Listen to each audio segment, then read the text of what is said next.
Welcome back to Vaccine Design course. Here we'll do the functional analysis of antigenic protein structure. So we have predicted the secondary structure of the protein. Now let's go with the functional prediction and domain prediction. So here let's look at two servers. The first server that we are going to look is Interpro.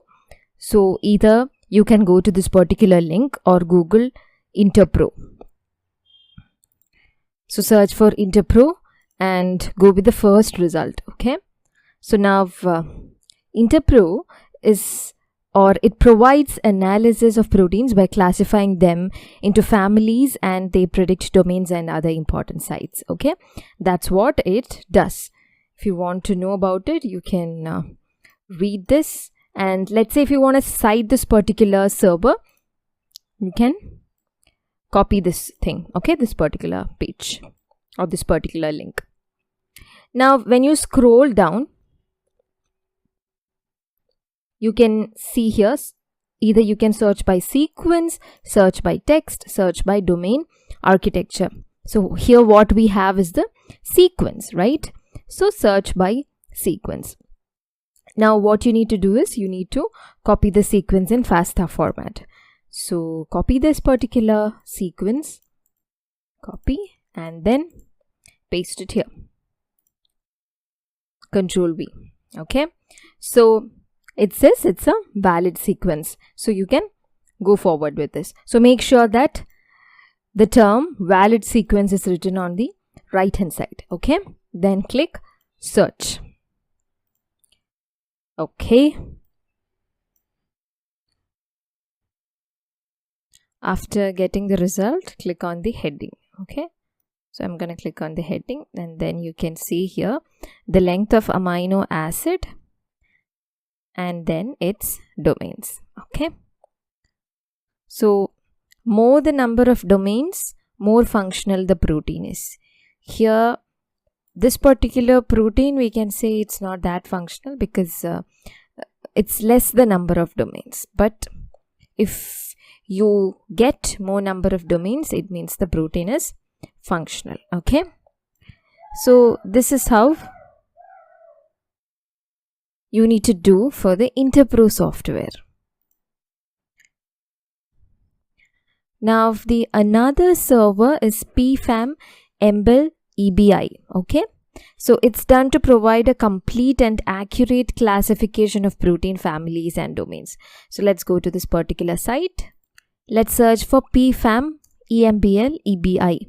Okay. So here, go to the first result and then click on search button. Here it's in sequence form that we need to find. Okay. So here you can paste your sequence by removing the FASTA header. So go to the notepad, copy your sequence and paste it here. Make the others as default. Okay. So which means, what I mean by others is cutoff, you are using the E value. E value it's mentioned as 1.0 or 1. Okay. So let's make it default and then click the submit button. So here we got the results. So in results, it shows there is only one domain, right? Entry type domain. So you can see the result. Now, when you click on it, you'll find information about it. So let's click on BCOV S1 RBD now. When you click onto it, you will find details about it. It's beta coronavirus spike glycoprotein S1 receptor binding and other information of it. Okay. Now when you go back, so here when you click, or when you click on to show or hide alignment, when you click on show, you'll be able to get the detailed information of it. Here the problem with this web server is it does not provide a graphical view like how we saw in the Interpro, right? Here the envelope and alignment which shows. Okay. So that shows the start and end of the amino acid chain, okay, envelope and alignment. Now, as you can see, there is something called as HMM, which is hidden Markov model. It's a Markov chain whose internal state cannot be observed directly, but only through probabilistic function. That's what it means, okay. Next, you have the HMM length is as well as mentioned. And next, what is mentioning is bit score, which provides a better thumb rule for inferring homology, which means it says the bit score is 179.4. So for average length protein, a bit score of 50 is usually significant, which means this particular protein, it's significant. And E value or expectation value, it's a corrected bit score adjusted to the sequence database, okay. So yeah, so next, you can see the sequences, right? So HMM is the consensus of the hidden Markov model. Match means the second row is the match between the query sequence and the HMM, okay? That's about it. And the third one, PP, is the posterior probability, okay, or the degree of confidence in each individual aligned residue. Whereas seq is the query sequence, which is colored according to the posterior probability, okay. As you can see the coloring, it's red means it's 0% and green means it's 100%, okay. Now when you click here, show the detailed description of this results page, when you click show, again it says about the details of what we have found here, okay.